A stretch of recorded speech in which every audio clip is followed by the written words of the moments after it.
नमस्कार। मुद्दा तो है, मैं आपका स्वागत है। मैं हूं आपके साथ ब्रजेश चौक से। मुद्दा तो है, मैं आज बात दांव पर गांधी की होगी। देश में अर्श से फर्श पर पहुंच चुकी कांग्रेस को अब एक बार फिर प्रियंका गांधी वाड्रा से उम्मीदें हैं। लखीमपुर की घटना के बाद जिस तरह प्रियंका एक्टिव हुई और जिस तरह यूपी सरकार ने रिएक्शन किया, उससे कांग्रेस की सुस्ती टूटती दिख रही है। देश भर में प्रियंका के समर्थन में कांग्रेसी एकजुट होकर आंदोलन कर रहे हैं। तो क्या अब कांग्रेस का यूपी में प्रियंका गांधी चेहरा होंगी? इससे किसे फायदा होगा और किसे नुकसान? और क्या प्रियंका के सारे कांग्रेस बिना बैसाखियों के उत्तर प्रदेश में चलने वाली है? और इससे अन्य राज्यों के साथ भविष्य में खुद कांग्रेस पर क्या प्रभाव पड़ेगा? और यदि प्रियंका पर बड़ा दांव खेलने के बाद असफलता मिलती है तो क्या कांग्रेस गांधी और नेहरू परिवार से जुड़ी सारी उम्मीदों को खो देगी? तो दांव पर गांधी में हम इन्हीं सवालों पर चर्चा करेंगे, लेकिन उससे पहले देखिए ये रिपोर्ट।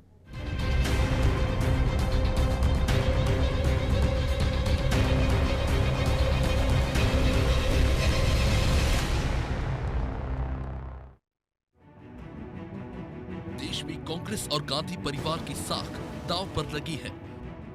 सोनिया गांधी स्वास्थ्य कारणों से पार्टी में कम सक्रिय है और राहुल गांधी अध्यक्ष पद की कमान संभालने से इनकार कर चुके हैं, जिसके चलते कांग्रेस कई गुटों में बटी है। हालांकि कांग्रेस में अब प्रियंका गांधी को आगे किया जाने लगा है।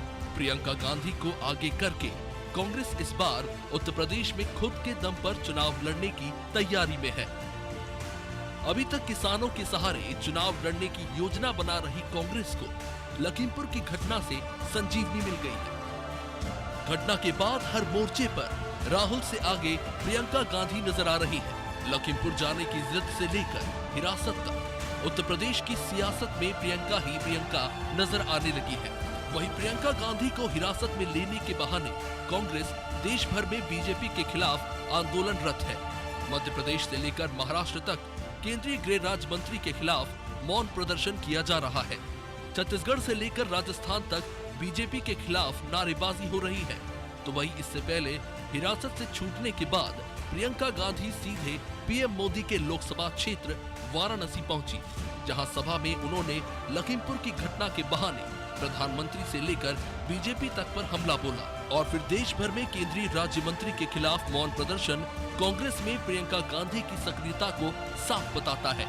तो सबसे पहले सुनिए प्रियंका की सक्रियता पर क्या कहना है कांग्रेस नेताओं का। राहुल गांधी जी और प्रियंका गांधी जी देश की उन महान हस्तियों की संतान हैं जिन्होंने देश की आज़ादी में हिस्सा लिया। पंडित जवाहरलाल नेहरू देश की आज़ादी की लड़ाई में शामिल हुए और 11 वर्ष जेल में रहे। श्रीमती इंदिरा गांधी प्रधानमंत्री रहते हुए आतंकवाद की भेंट चढ़ी। राजीव गांधी जी देश की खातिर बलिदान हुए, ये सब ने देखा है। और ये वो संतान है कि राजीव गांधी के हत्यारों को फांसी न दिए जाने की का निवेदन माननीय उच्चतम न्यायालय से किया था कि इनको माफ़ कर दिया जाए, इनको फांसी न दी जाए। ये वो लोग हैं कि भारत के संविधान को बचाने के लिए, भारत की एकता और अखंडता को कायम रखने के लिए सर्वस्व न्यौछावर करने वाला परिवार है। अब रहा सवाल राजनीति की बात करते हैं, तो राजनीति नहीं, देश को एक करने के लिए परिवार आगे आया है और आने वाला वक्त ये तय करेगा कि देश को एकत्र करने के लिए, देश को आगे बढ़ाने के लिए इनकी भूमिका क्या होगी, ये आने वाला समय तय करेगा। बीते एक दशक में कांग्रेस जिस प्रकार मूर्छित होकर औंधे मुंह गिरी है, उसे किसी संजीवनी की जरूरत थी। कांग्रेस के वरिष्ठ नेताओं को प्रियंका उसी संजीवनी की तरह लग रही है, जिसे सीढ़ी बनाकर कांग्रेस और गांधी परिवार अपनी साख बचाने की कोशिश में जुटा है। प्रियंका लगातार बीजेपी पर हमलावर है, तो वही दूसरी तरफ बीजेपी भी प्रियंका गांधी और कांग्रेस पर हमले करती नजर आ रही है। आज के समय में कांग्रेस पार्टी या कांग्रेस पार्टी में गांधी परिवार की भूमिका को पूरा देश देख रहा है और जग जाहिर किसने किया है? G23 ने, पुराने बड़े बड़े शीर्ष पदों पर रहे नेताओं ने, नटवर सिंह जी ने स्पष्ट कर दिया है कि गांधी परिवार की वजह से आज कांग्रेस पार्टी डूब रही है। 3 लोग हैं मुख्यतः, जिसमें प्रियंका गांधी, सोनिया गांधी और राहुल गांधी।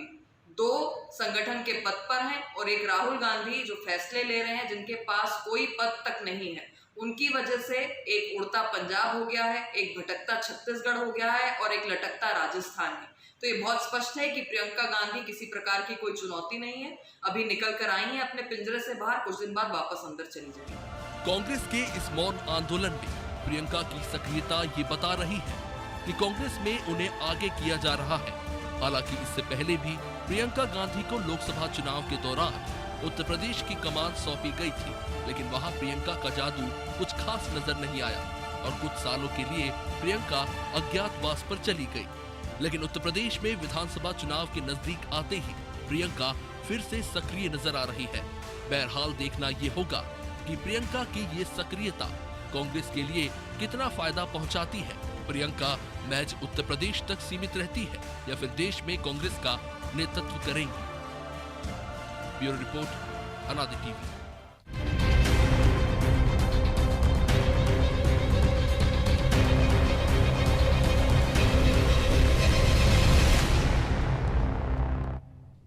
तो कांग्रेस में उम्मीदें जाग गई, दांव पर गांधी परिवार, इसी पर चर्चा करेंगे। हमारे साथ मौजूद हैं अमित तावरे, प्रवक्ता हैं कांग्रेस के, युवा नेता हैं, मिलन भार्गव, युवा नेता और प्रवक्ता भाजपा के, देवदत्त दुबे हैं, वरिष्ठ पत्रकार हमारे साथ। तीनों मेहमानों का बहुत बहुत स्वागत है।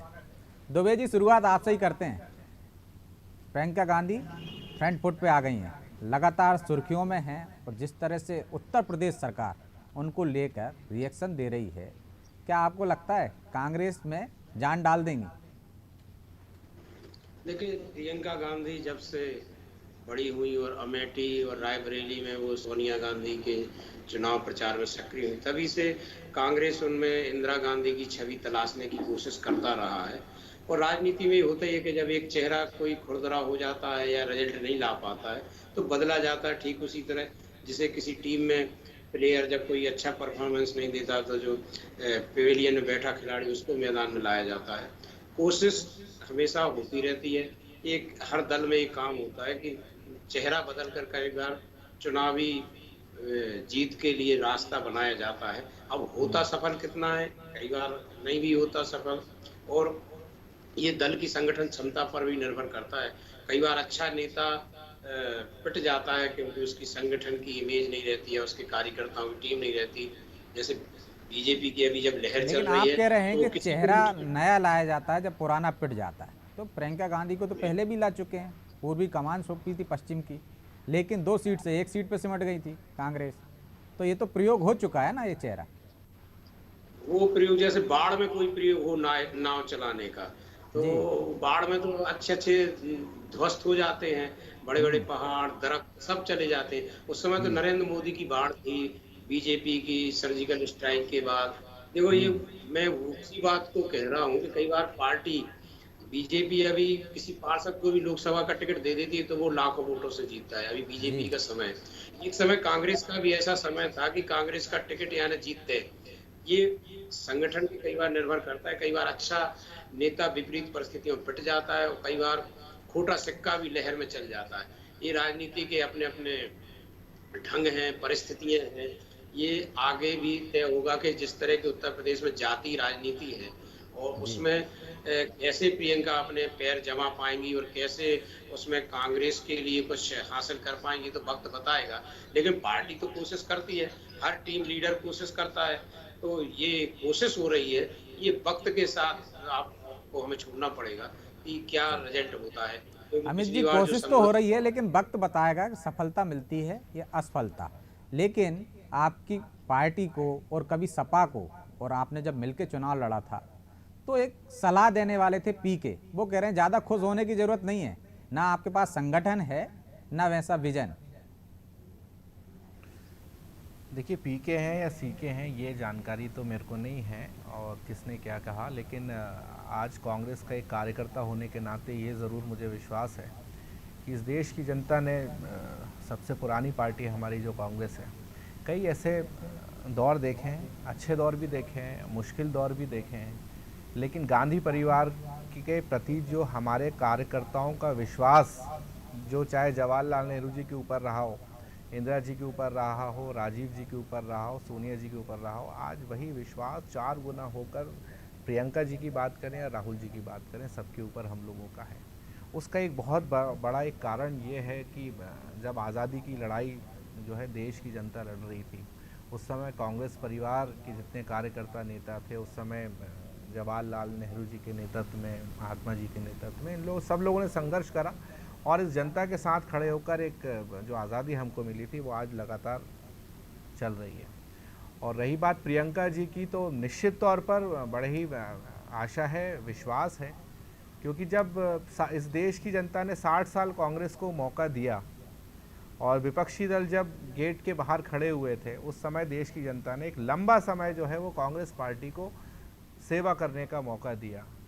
और रही बात उत्तर प्रदेश की, हम बात करें तो उत्तर प्रदेश में जो रिस्पांस जो है वो प्रियंका जी को मिल रहा है, वो कहीं ना कहीं बहुत ही हमारे लिए एक प्रेरणादायक और एक नई ऊर्जा सारे के सारे तो कार्यकर्ताओं आपको को लगता प्रदान है कर कि रहा है। जो संघर्ष हम देख रहे हैं अब तक भाजपा और जनसंघ से लेकर भाजपा ने अब तक किया, वो मद्दा दिखाया और सरकार में पहुंची, वैसा संघर्ष करने वाली है अब कांग्रेस? क्या बस सिर्फ चुनावी है, एक बार दौरे होंगे जैसे पिछली बार प्रियंका जी आई थी और फिर चली गई थी? देखिए, भारतीय जनता पार्टी और कांग्रेस की तुलना करना इसलिए ठीक नहीं है कि कांग्रेस का जन्म जो हुआ है वो इतने सालों पुरानी पार्टी है, कई दशकों का हमारा इतिहास रहा है। भारतीय जनता पार्टी का इतिहास जो है अभी अभी का है, और संघर्ष की लंबी दास्तान तो कांग्रेस पार्टी की रही है। शहादत की यदि बात करें तो वो कांग्रेस पार्टी की रही है। गांधी परिवार का इतिहास रहा है, इसलिए हमारे मन में उनके लिए सम्मान है। और निश्चित तौर पर चूँकि इंदिरा जी जो हैं वो इंदिरा जी की प्रियंका जी जो हैं उनमें इंदिरा जी की झलक हम सभी देखते हैं। और आप खुद देख रहे हैं कि जिस तरीके से उत्तर प्रदेश में वो जहाँ भी जा रही हैं, किस तरीके से उनको लोगों का समर्थन मिल रहा है, कार्यकर्ताओं का हुजूम वहाँ पर लग रहा है। तो एक बहुत लंबे समय बाद जो है वो हमको वहाँ पे एक अच्छी खुशखबरी मिलने जा रही है, इसमें कोई दो राय नहीं है। सरकार बना रहे हैं आप? निश्चित तौर पर सरकार कांग्रेस की वहाँ पर बनने जा रही है, और उसका एक देखिए बहुत एक कारण मैं आपको बताऊं, ना कि इसलिए कि एक मैं कांग्रेस का कार्यकर्ता हूं या प्रवक्ता हूं। भाई, आखिर भारतीय जनता पार्टी को लोग वोट आखिर क्यों देंगे? आप जब से आए हो, आपने जो जो कहा वो तो किया नहीं। किसानों ने आपसे कुछ नहीं मांगा था, उसके बाद आपने जबरदस्ती का बिल थोप दिया। वो अपनी लड़ाई लड़ रहे थे तो आपके से 5 से 7 सीटें हैं आपकी, तो क्या 360 डिग्री घूम जाएगा क्या पूरा राजनीतिक एंगल? ब्रजेश भाई, भारतीय जनता पार्टी की तो कभी सीटें भी नहीं रहती थी, कभी 2 सीट आती थी। ये समय भी हमको याद रखना चाहिए, और ये समय भी हमको याद रखना चाहिए कि कांग्रेस के जो 5 सबसे बड़ी विक्ट्री रही हैं, 400 प्लस की भी सीटें जनता ने दी हैं। अभी भारतीय जनता पार्टी नीचे से 5वें नंबर की भी विक्ट्री को नहीं छू पाई है, और आज तो देश में ये स्थिति आ गई है। पहले जो सर्वे आया था उसमें तो सरकार बनाते दिख रहे थे वो। बहरहाल अच्छी बात है, आपको उम्मीदें जागी हैं। मिलन जी, कांग्रेस एक्टिव हो गई है और आप पूरा फोकस प्रियंका गांधी पे रख रहे हैं, ताकि प्रियंका गांधी से अभिप्राय है कि पूरी कांग्रेस और भाजपा का मुकाबला हो और आप फिर ध्रुवीकरण कर सकें, बसपा ये सब मिलकर लड़ें आपसे और आप फायदे में रह जाएं, इसलिए ज्यादा जोर दे रहे हैं, उधर ज्यादा तंग कर रहे हैं। प्रयोगशाला की दुकान कांग्रेस पार्टी बन चुकी है, उस प्रयोग में एक नया प्रयोग फिर से करने का असफल प्रयास कांग्रेस पार्टी कर रही है।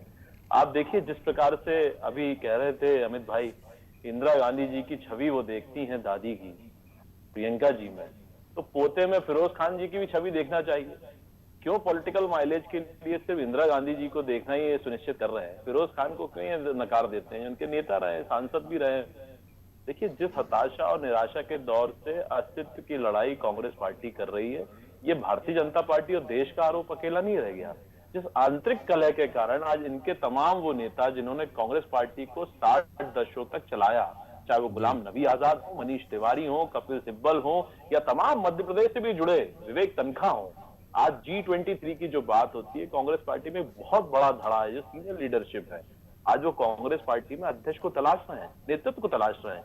तो अमित भाई को मालूम होगा सोनिया गांधी G23 वाले सारे नेता वामपंथी हैं, जिनका जमीनी जनाधार ही नहीं है। ये तमाम वो नेता हैं जो कांग्रेस पार्टी को चलाए हैं, लंबे समय तक केंद्रीय मंत्री रहे हैं, मुख्यमंत्री भी रहे हैं, इनमें तमाम वो बहुत सारे नेता हैं।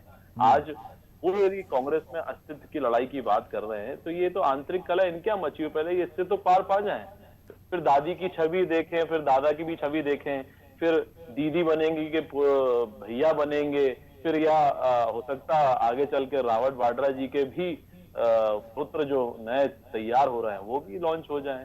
ये नए नए प्रयोग करने के लिए वे सारे स्वतंत्र हैं, लेकिन ये प्रयोगशाला से देश का विकास नहीं होगा, ये देश समझ चुका है। इसीलिए आज कांग्रेस पार्टी जो उत्तर प्रदेश में चौथे पायदान पर है, जो देश का सबसे बड़ा राज्य है वो चौथे पायदान पर तीसरे और दूसरे पे आने की लड़ाई है। तो भारतीय जनता पार्टी के तो ना ये इंच में ना फुट में, बराबरी की बात भले ही कर लें, लेकिन इनकी लड़ाई तो बसपा और सपा से है। अभी भारतीय जनता पार्टी के तो ना इंच में आ रही ना फुट में आ रही है प्रियंका जी, और राहुल गांधी जी अभी चुनाव हारे वहां से अमेठी से, जो कभी इनकी बड़ी लंबे समय तक अरसे तक सीट रही थी। आज अमित उनको जाकर कहां से चुनाव लड़ना पड़ा है और किन कारणों से वे वहां जीते हैं, ये देश को मालूम है। तो राहुल गांधी अमित जी से जवाब ले लेंगे आपके आरोपों का। प्रियंका जी को भेज रहे हैं, दुबे जी तुम जाओ, मैं जाऊंगा। जिस तरह से मिलन जी कह रहे थे G23 के नेताओं की बात कर रहे थे, तो क्या कांग्रेस में आपको लगता है कि कांग्रेस गांधीवादियों की जगह वामपंथियों के कब्जे में आ गई है और इससे नुकसान हुआ है? और यदि कांग्रेस का उत्तर प्रदेश में ज़्यादा सक्रियता निभाती है और मुख्य रूप से खुद लड़ती है, अकेले लड़ती है, दूसरे दलों का जिस तरह पिछली बार लिया था सपा का साथ, अन्य दल सब लड़ते हैं, तो किसको फायदा होगा? अन्य बनाम भाजपा हो जाएगा, तो फायदे में कौन रहेगा? दुबे जी देखिए, ये वहाँ की परिस्थिति के ऊपर निर्भर करेगा कि बसपा सपा जिस तरह से अभी चालें चल रहे हैं, ब्राह्मण सम्मेलन कर रहे हैं, जातियों के सम्मेलन कर रहे हैं, तो उस समय वो कौन से समीकरण फिट होते हैं, क्योंकि वहाँ कोई दल का और नेता का चुनाव कम रह जाता है, जातियों का ज़्यादा चुनाव हो जाता है। और मुझे लगता है कि इन्हीं में से बीच में रास्ता इनको निकालना पड़ेगा।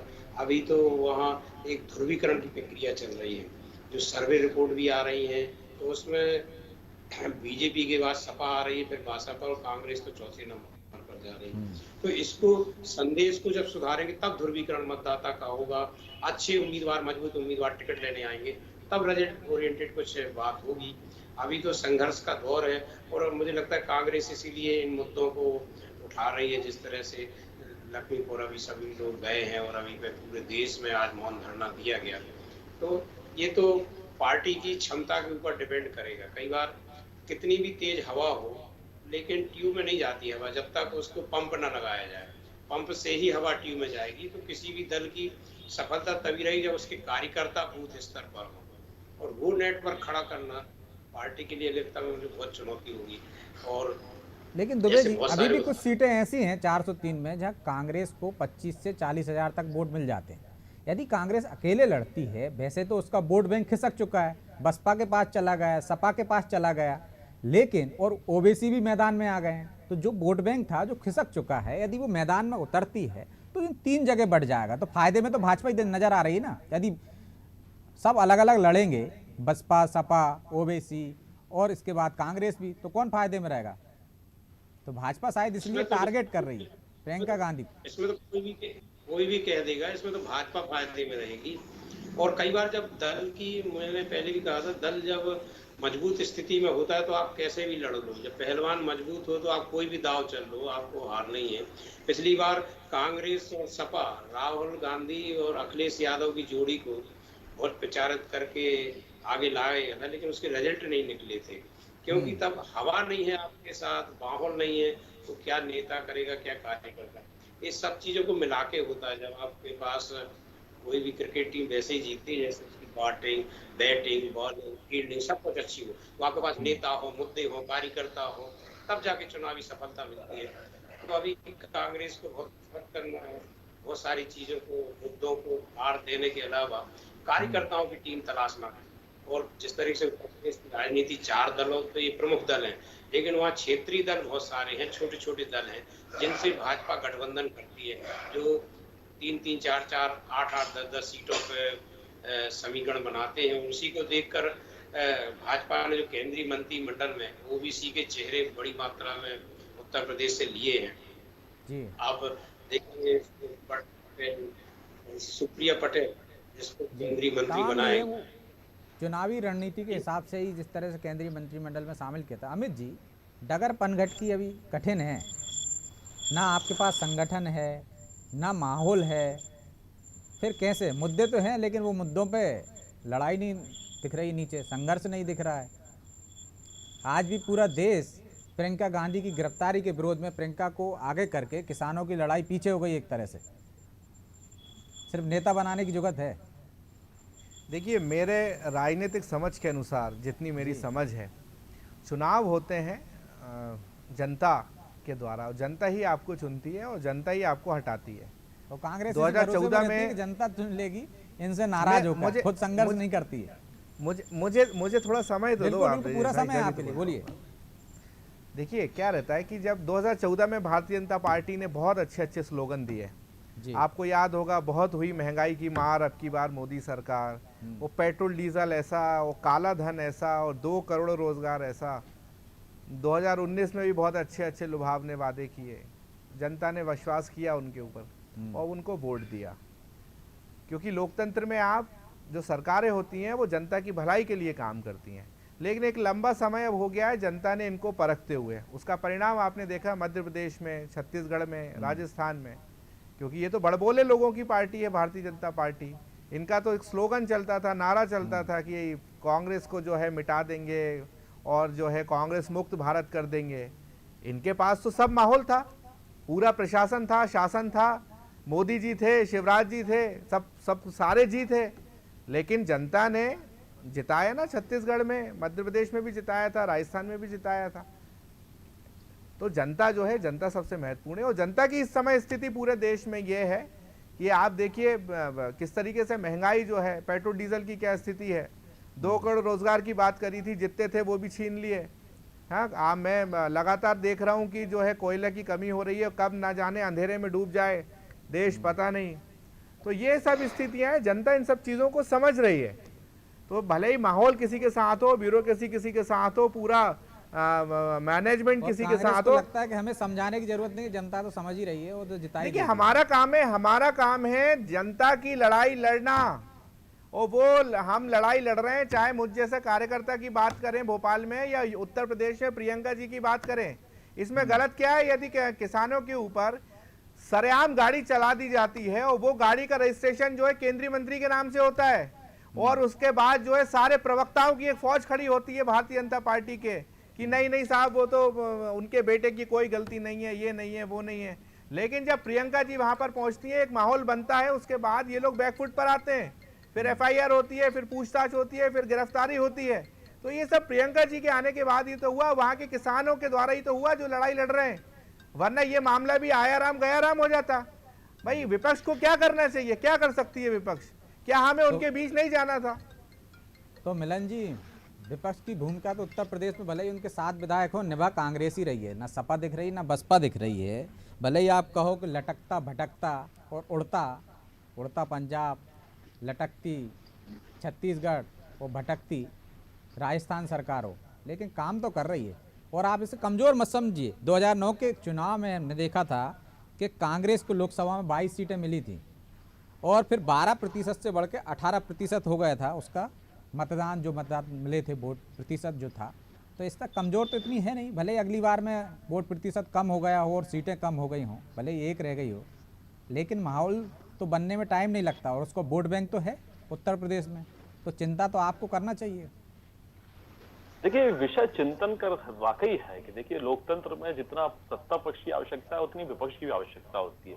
मजबूत लोकतंत्र तभी होगा जब मजबूत विपक्ष होगा सत्ता पक्ष के साथ। लेकिन दुर्भाग्य से आप देश में देखिए कि कांग्रेस पार्टी जो 100 वर्ष से ऊपर पुरानी दल हो चुका है, आज वो अस्तित्व की लड़ाई लड़ रही है, 2 डिजिट की लड़ाई लड़ रही है।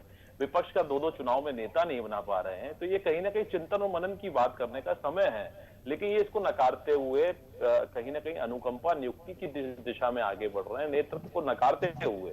लेकिन नेतृत्व तो नेचुरल होता है, स्वभाव से आता है। नेतृत्व वो होता है जनाधार जिसके पीछे हो। सिर्फ गांधी लगाने से यदि आप अपने आप को नेता समझ लेते हैं तो ये जनता जानती है कि असली गांधी कौन है, नकली गांधी कौन है। महात्मा गांधी का नाम का दुरुपयोग करते हुए जिस प्रकार से ये आस्था की राजनीति कर रहे हैं, ये आस्था के साथ, देश की आस्था भावनाओं के साथ खिलवाड़ करते हुए जनादेश को लेकर भ्रष्टाचार की भेंट इस सत्ता को चढ़ाया इन्होंने कितनी बार, आज उसकी लड़ाई लड़ रहे हैं। चाहे माँ हो, बेटे हो, पुत्री हो, दामाद हो, सब तो जमानत पर चल रहे हैं, 420 केस में चल रहे हैं।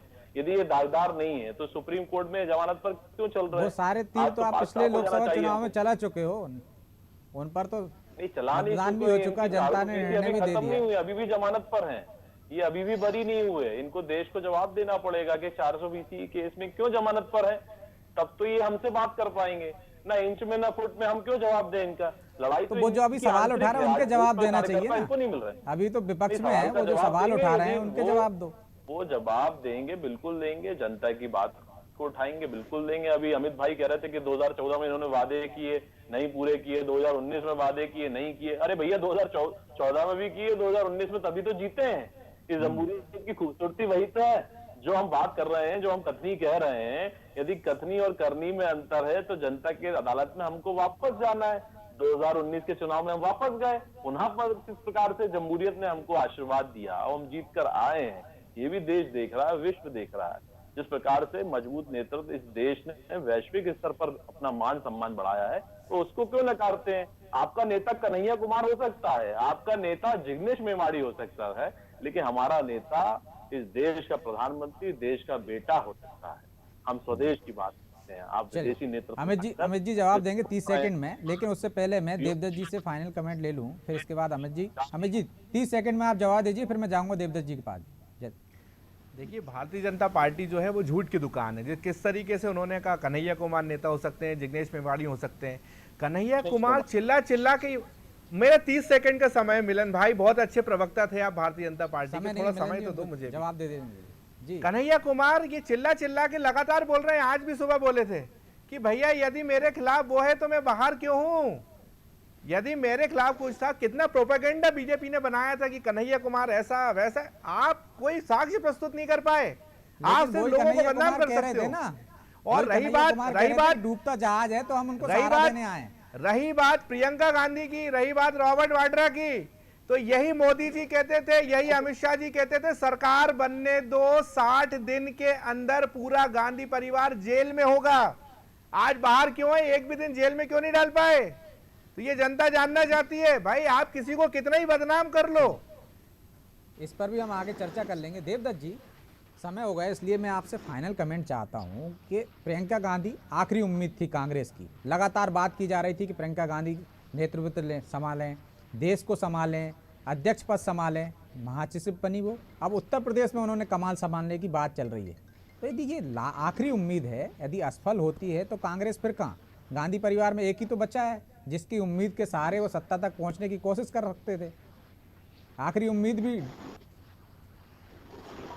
देखिए, राजनीति में कुछ भी स्थायी नहीं है और कुछ भी असंभव नहीं है जी। ये बात सही है कि ध्रुव का इक्का थी प्रियंका गांधी, और जब इसलिए उनको लेट लाया भी गया कई बार। लेकिन ऐसे समय पे इक्का चल रहा हो ना आप कि जब आपके पास पत्ते कमजोर हैं, बहुत कमजोर है। इस समय बाढ़ के विपरीत उनको नाव चलाने जैसा है प्रियंका गांधी को।